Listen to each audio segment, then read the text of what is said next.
Okay, so it is Wednesday night. It's actually very late. It's 11:39 p.m.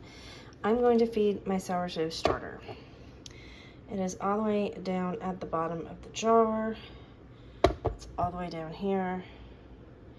And I'm going to feed it with 50 grams of flour and 50 grams of water. And then we're gonna let it sit until tomorrow morning, and then we're gonna make something.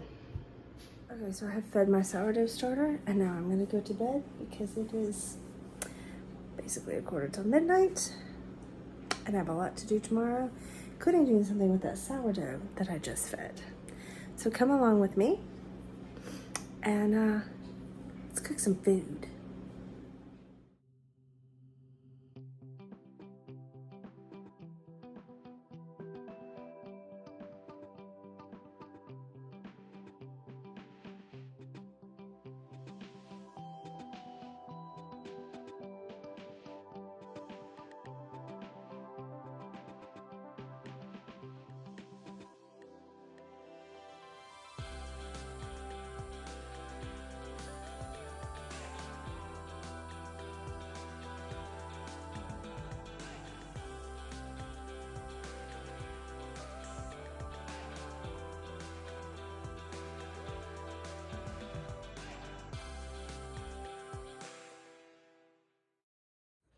Okay, so sourdough bagels are started.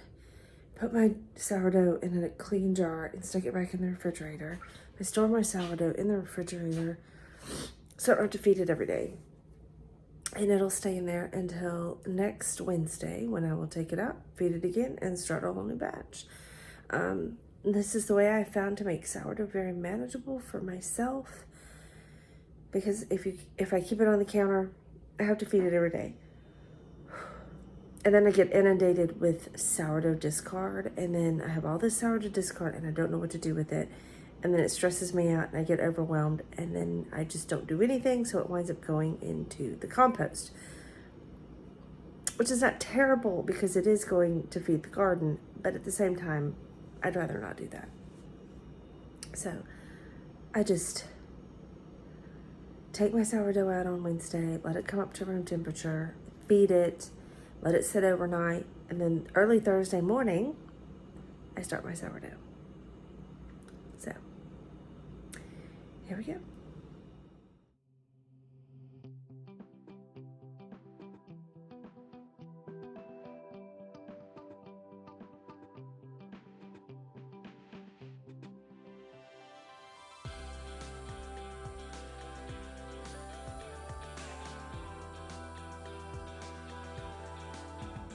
Okay, so I got some meat out of the freezer for this week. I'm probably not gonna get to cooking it today because it's already 12:30 and I'm just now getting it out of the freezer.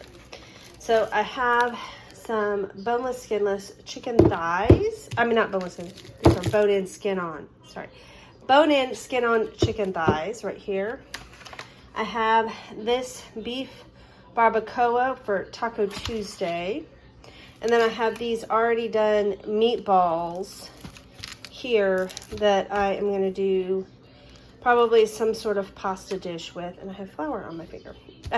So this will be probably 2 meals here. This will be a meal, and this will be a meal. So that gets me, let's see, today's Thursday. So we may have Thursday. Friday is usually, no, Thursday's pizza night. I'm sorry. Thursday's pizza night. So this will probably be Friday, Saturday, Sunday. I'm going to do beans and rice on Monday because we're going back to meatless Mondays. And this will be for Taco Tuesday. And then Wednesday, my husband grills. So there we go.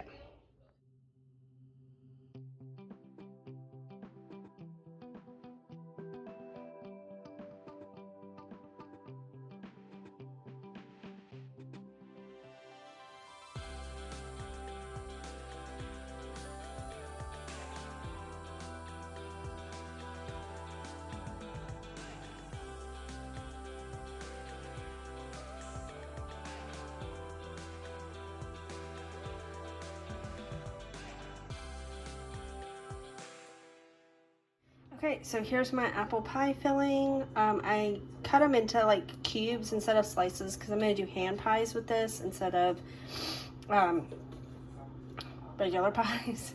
So I wanted them to be a little bit smaller bites, and I'm going to cook this down, and then I'm going to let it sit at room temperature until it cools down to room temperature, and then I'm going to put them in some pint-sized jars and get them into the refrigerator overnight so I can freeze them in the morning. Okay, so here is my sourdough from earlier. It is 8 o'clock. It has filled the bowl, so now I'm going to take this and stick it in the refrigerator and let it sit in the refrigerator overnight, and tomorrow we will make bagels.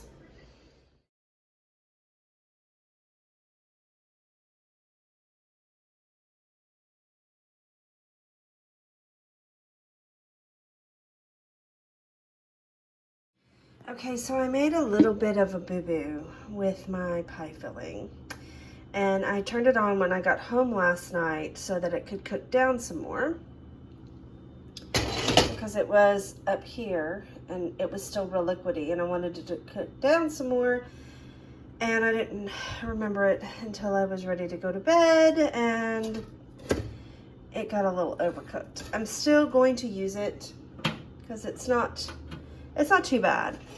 It's not too bad. And my husband said it was fine. So we're still gonna use it. So I'm gonna get this jarred up and set aside. Here we go.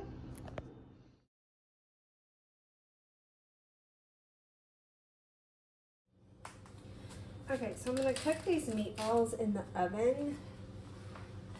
Turn the oven on first.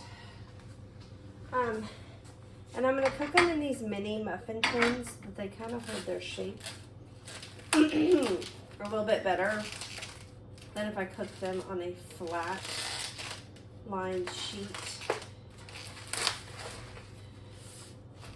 I think I'm just gonna do like so. Just put them in the little muffin cups. I saw this somewhere and now I don't remember where I saw it. Let me get a little fork.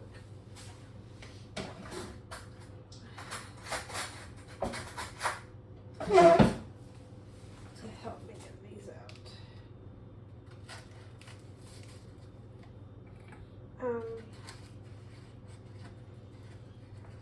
I honestly can't remember where I saw this little trick.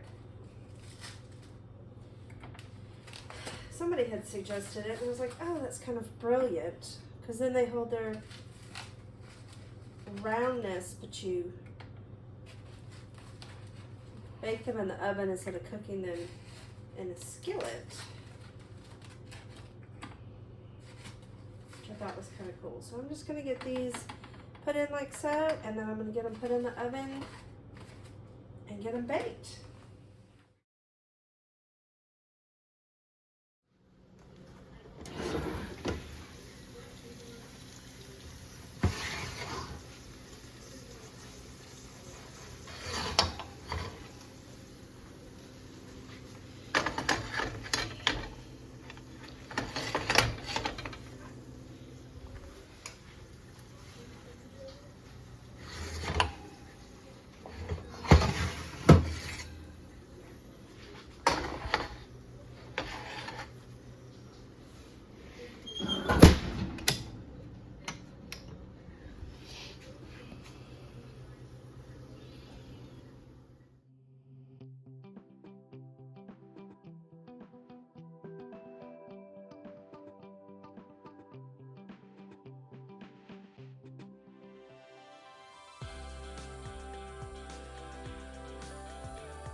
Okay, so here's the pasta bake that I made. For some reason, not all the pasta got cooked, so I don't know what I'm gonna do.